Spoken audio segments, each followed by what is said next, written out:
3 صحابہ آئے حضرت عائشہ رضی اللہ عنہ کے پاس کہ اللہ کے نبی کی رات کیسی ہوتی ہے، تو انہوں نے فرمایا کہ سوتے بھی ہیں اور اٹھتے بھی ہیں، نفل بھی پڑھتے ہیں،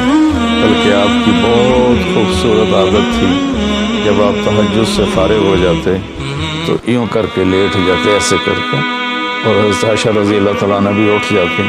تو آپ ان کے ساتھ اسی حال میں باتیں کرتے، گپ شپ لگاتے، تہجد کے وقت میں اپنی بیگم سے پیار محبت کی باتیں ہو رہی ہیں، اتنے میں حضرت بلال اذان دیتے تو آپ اٹھ کے 2 رکعت سنت ادا کرتے اور نماز پڑھانے کے لیے مسجد تشریف لے جاتے تھے۔ تو اتنی اعتدال کی لائف تھی، ہنسی مذاق فرماتے تھے، اور حضرت عائشہ رضی اللہ عنہ کو لقمے بنا کے کھلاتے تھے، ان کو آٹا گوندھ کے دیتے رہے جب تک حضرت عائشہ رضی اللہ عنہ کو آٹا گوندھنا نہیں آیا، کہ وہ چھوٹی عمر میں ان کی شادی ہوئی تھی۔ تو انہوں نے جب یہ سنا تو کہنے لگے وہ تو اللہ کے نبی ہیں، وہ تو کچھ بھی نہ کریں، بخشے بخشائے ہیں، ہمیں تو کچھ کرنا چاہیے، کیا کریں؟ ایک نے کہا میں ساری رات نہیں سوؤں گا، نفل پڑھوں گا، کتنی اچھی نیت کی۔ دوسرے نے کہا میں ساری زندگی روزے رکھوں گا، کبھی افطار نہیں کروں گا، کتنی اچھی نیت ہے۔ تیسرے نے کہا میں شادی نہیں کروں گا، بس اللہ کی عبادت کروں گا اور اللہ کے راستے میں جہاد کروں گا، کتنی اچھی نیت ہے۔ آپ کو پتہ چلا تو آپ نے تینوں کو بلا لی، تو آپ نے ان کو ڈانٹ پلائی، تم میرے اللہ کو مجھ سے زیادہ جانتے، تم میرے اللہ سے مجھ سے زیادہ ڈرتے ہو، زیادہ تقوی والے، میں تم میں سب سے زیادہ اپنے اللہ کو جانتا ہوں، سب سے زیادہ اللہ سے ڈرتا ہوں، میں کھاتا بھی ہوں، روزہ بھی رکھتا ہوں، میں نے شادی بھی کی ہے، میں سوتا بھی ہوں اور میں جاگتا بھی ہوں، اور میں نے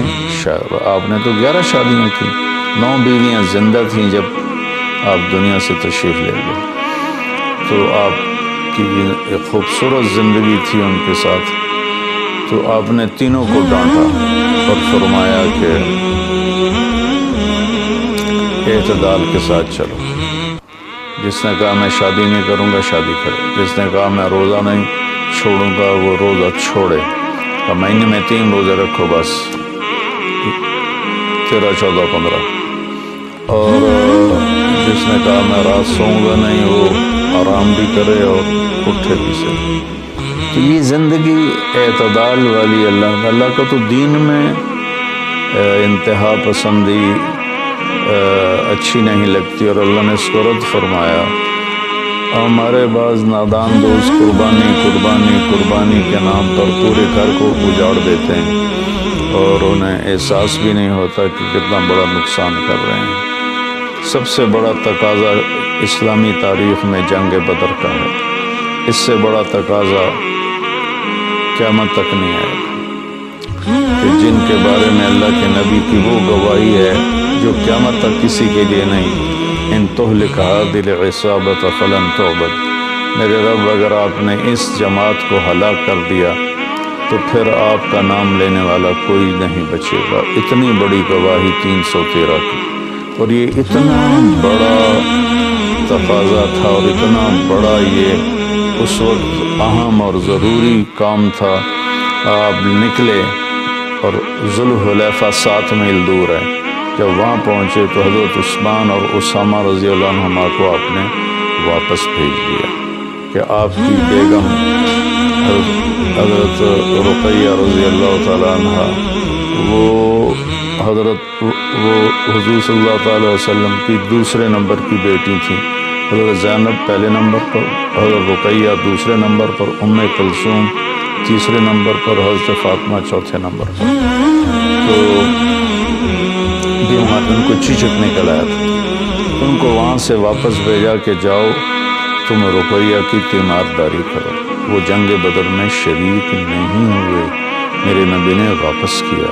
لیکن جنگ بدر کے شریک صحابہ میں ان کا نام لکھوایا، دونوں کا۔ جب ہم بدری صحابہ کی فہرست کھولتے ہیں تو اس میں اسامہ اور عثمان رضی اللہ عنہما دونوں کا نام ذکر ہے، اور مال غنیمت میں ان کا حصہ بھی رکھا آپ نے۔